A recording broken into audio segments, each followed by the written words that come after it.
when people are new to our support group, or actually not even necessarily that new, after they've got the hang of what's wrong with me, what's the treatment, how is it all going to go, people do quite often start thinking, but why did this happen? Because it's an uncommon disease that most people haven't really heard of, and it's a bit confusing because Aspergillus spores, they're absolutely everywhere all the time. We breathe them in all day, every day, but only a few people get ill from them. And quite often it's completely natural to think, well, why did I get ill and somebody else didn't? And sometimes people think in terms of like, did I do something wrong? Did I not look after myself? Did I do the wrong activities? And another thing that worries people is it genetic? And obviously, if people feel like, is it genetic, it's natural to worry, might I have passed that gene on? Will my children be at risk? Might my close relatives be at risk? Do we need to tell them anything about this? And also, just in general, can we stop this happening to anyone else? So it's an awkward question to answer, and we don't always it's not always easy to give us each person an individual answer about why it happened to them personally. But I've got a little bit of a metaphor for thinking about it. So the lungs are the castle. They've got lots of different, if you think about a sort of a medieval castle, and it's being attacked on every side by spores all day, every day.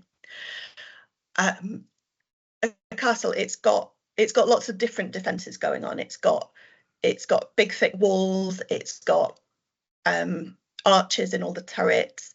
It's got those people that pour boiling oil onto everyone. That's really horrible. And a portcullis, it's got all these different layers of defenses. And the lungs are quite similar. They're similar to that. They've got lots of different layers. They've got different types of immune cells. They've got like the mucus transport that lifts everything up and out, all the debris, keeps it up and out of the lungs. Even things like the hairs in your nose stops germs and matter, stops some of it going down into your lungs. But a breach in any one of those defenses might start to let in germs. So with CPA, it means that there can be lots of different ways of storming that castle.